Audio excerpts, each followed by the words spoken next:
Season 2, Bab 40-326. Selama beberapa saat Bian larut dalam pikirannya sendiri. Mencoba menemukan titik terang yang akan melegakan semua orang, tanpa menyisakan rasa sakit. Ia hanya manusia biasa, yang juga memiliki perasaan. Terlepas dari bekal agama yang ditanamkan Umi dan Abah. Bekal agama yang membuatnya memahami bagaimana menjaga marwah sebagai seorang istri. Namun, tak dapat dipungkiri, ada luka menganga dalam hatinya setiap kali teringat pernikahannya dengan Erlan. Di malam pertama pernikahan, ia diminta tidur di sofa, mendengar suaminya berbicara mesra dengan wanita lain melalui telepon. Mendengar suaminya berjanji akan menceraikan dirinya. Erlan bahkan pernah pulang di larut malam dengan aroma parfum wanita menempel di pakaiannya. "Jangan pernah buka cadarmu di hadapanku. Aku tidak tertarik melihat wajahmu. Kamu adalah wanita paling munafik yang pernah kutemui. Asal tahu saja, aku bersedia menikah dengan kamu karena terdesak Obe dan Abi. Seandainya tidak, aku tidak sudi berada satu kamar dengan wanita seperti kamu. Sekarang bangun dan tidur di sofa. Aku muak berdekatan dengan kamu," ucap Erlan di malam pertama pernikahan mereka. Dalam sekejap gadis itu terisak-isak. Sikap Erlan, kalimat menyakitkan yang pernah ia lontarkan membuat hatinya serasa diisayat-sayat. Air mata yang selama ini ia sembunyikan sendiri akhirnya meluap, tak tertahankan dan membuat dadanya sesak. "Abah, apakah berdosa bagi seorang istri kalau berniat berpisah dari suaminya?" Ia berucap tersendat-sendat, bercampur tangis. "Berdosa? Kecuali kalau suaminya zalim," jawab Abah. Seorang suami yang tidak memenuhi tanggung jawabnya.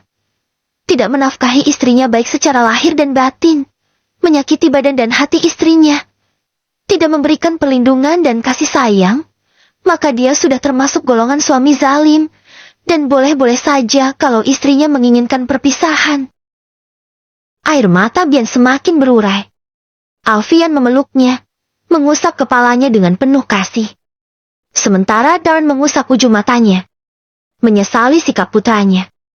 Ia melirik ke arah pintu dan mendapati Erlan berdiri mematung, menunduk. "Erlan," gumam Darren, membuat Alfian dan Abah ikut menoleh. Lelaki itu masih mematung di tempat, hingga kedatangan Aileen menghentikan pembicaraan mereka sejenak. Erlan dipersilahkan untuk duduk, sementara Wulan berbicara dengan Aileen di ruangan lain.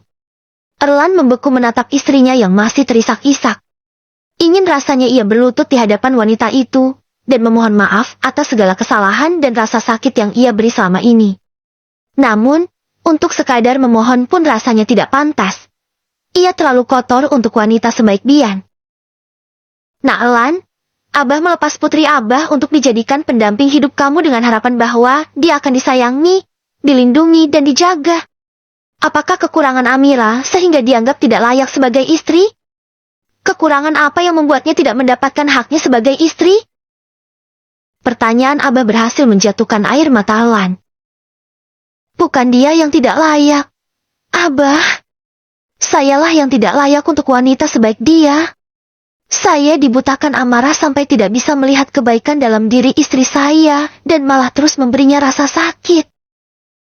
Erlan menunduk, berkata dengan lirih, penuh rasa bersalah. Apakah benar bahwa anak Erlan pernah berniat menceraikan Bian di hadapan wanita lain? Meskipun ada Abah terasa lembut di telinga, namun sangat menusuk ke hati. Erlan terdiam sejenak, kemudian mengangguk. "Saya minta maaf, Abah. Kesalahan dan dosa saya terlalu besar. Bahkan rasanya tidak pantas lagi memohon maaf. Saya sudah menyakiti dia. Saya serahkan semua keputusan kepada Bian. Saya akan terima apapun itu," lanjut lelaki itu. Mendengar ucapan suaminya, Bian terpejam. Jemarinya bergetar dan berkeringat. "Bian, maafkan Abi. Semua ini salah Abi. Dengan harapan bisa menuntun Erlan, Abi memilih kamu. Sekarang, semua keputusan ada di tangan kamu.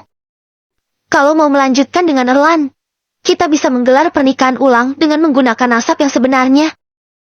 Tapi, seperti kata abah kamu tadi, sebagai istri terzalimi, kamu berhak mengambil keputusan lain. Ucap Darren. Sebisa mungkin Bian menahan air mata agar tidak mengalir semakin deras. Ia tak berani menatap suaminya. Terlalu menyakitkan. Bagaimana, nak? Tanya Alfian, merangkul bahu putrinya. Kamu berhak memutuskan semuanya. Kembali larut dalam kebisuan, Bian merenung. Ia seorang istri, namun ia juga seorang anak yang harus mempertimbangkan perasaan papa. Apalagi selama ini Elan memang berniat menceraikan dirinya. Bahkan, sampai terakhir mereka bersama di rumah sakit, Elan belum menunjukkan keinginan untuk memperbaiki pernikahan mereka. Bian ikut papa saja. Mana yang menurut papa terbaik untuk Bian? Jawabnya kemudian.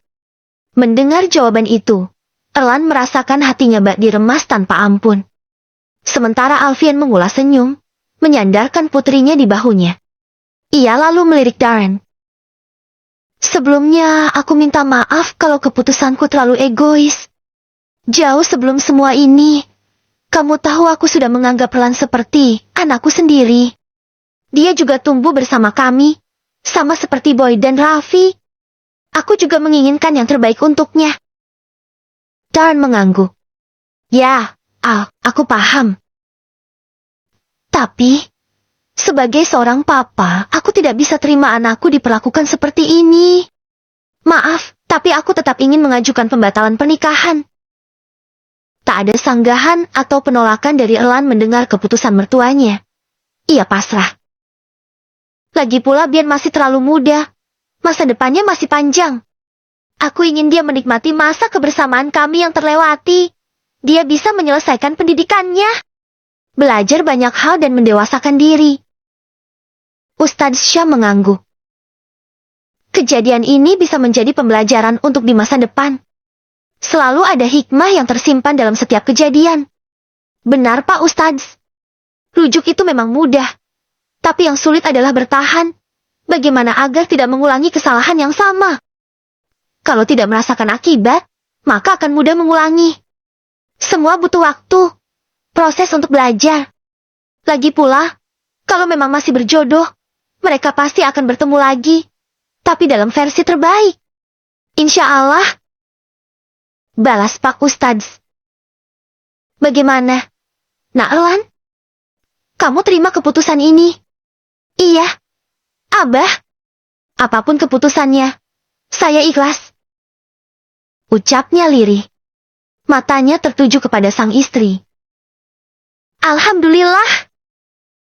Erlan menghembuskan napas panjang dengan pandangan tertuju pada deburan ombak yang saling berkejaran. Sudah beberapa jam ia menghabiskan waktunya di sana, merenung seorang diri. Berusaha mengurai rasa sakit dan sesal yang semakin menjalar ke hati. Ibu, Bian, dua wanita paling berharga yang ia sakiti. Erlan masih merenung saat kedatangan Boy dan Raffi mengalihkan perhatiannya. Ia hanya melirik sejenak, kemudian kembali menatap lurus ke depan. Tahu dari mana aku di sini? Tanyanya, tanpa melirik dua sahabatnya. Di mana lagi kami bisa menemukan kamu? Kalau bukan di sini, ya di pavilion di rumahmu. Jawab Raffi terkekeh. Bagaimana keadaan Bian? Dia baik-baik saja, kan? Kali ini Lan menatap pemuda yang masih menjadi kakak iparnya. Alhamdulillah. Sabar, kalau jodoh pasti bertemu lagi. Om Alfian benar. Kamu butuh waktu untuk belajar dan membenahi diri. Memantaskan diri. Sela Raffi. Tak ada jawaban. Erlan masih diam. Membuat Bayi menepuk bahunya. Erlan menatapnya sejenak. Sahabatnya yang kemarin terasa sangat kejam itu sudah berubah kembali seperti Boy yang dulu. Pernah dengar kisah Edem alaihi salam dan Siti Hawa? Tanya Bow. Erlan hanya menyahut dengan anggukan kepala. Mereka pernah menghuni surga, bahagia tanpa kekurangan apapun. Tapi, suatu ketika mereka melakukan kelalaian dengan terhasut oleh iblis, yang membuat mereka diturunkan dari surga ke dunia. Mereka dipisahkan oleh ruang dan jarak yang sangat jauh. Sebenarnya, Allah tidak sedang menghukum mereka, tapi itu adalah cara untuk mensucikan jiwa mereka yang ternoda. Dalam perpisahan yang memakan waktu lama itulah Adam dan Hawa belajar untuk meningkatkan derajat jiwa masing-masing, memohon ampun dari Allah.